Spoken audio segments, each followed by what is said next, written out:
বিসমিল্লাহির রহমানির রহিম। আসসালামু আলাইকুম। Welcome to my channel Farzana's lifestyle. আমি অ্যাকচুয়ালি যেভাবে মাল্টা জুসটা করি সেটাই আজকে শেয়ার করব। বিকজ আমার মাল্টা জুসটা আমার বাচ্চারা খুবই পছন্দ করে। তো আমার মনে হয় যেন ব্লেন্ডারে ব্লেন্ড করার চেয়ে হ্যান্ড ব্লেন্ডারে মাল্টা জুসটা করলে খেতে বেটার লাগে। মাল্টা সবারই মোটামুটি কম বেশি পছন্দের একটি ফল। এতে প্রচুর পরিমাণে ভিটামিন সি থাকে এবং এটা অনেক পুষ্টিগুণে ভরপুর একটি ফল। So let start. এই জন্য আমি বেশ কিছু মালটাকে ভালো করে ধুয়ে পানি ঝরিয়ে নিয়েছি। এবার এগুলোকে মাঝখান থেকে কেটে নিব। এই জন্য আমি চপার আর বোর্ড ব্যবহার করেছি।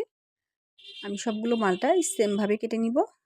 আমার মালটাগুলো কাটা হয়ে গেলে এবার আমি এগুলোকে একটি হ্যান্ড ব্লেন্ডারের সাহায্যে এর ভিতর থেকে রসটা বের করে নিব। আমি এই সেমভাবে সবগুলো মালটার ভিতর থেকে রসটা এভাবে বের করে নিচ্ছি। অ্যাট লাস্ট সবগুলো মালটা থেকে আমার এই পরিমাণ হচ্ছে মালটা জুসটা বের হয়েছে। So ready to serve.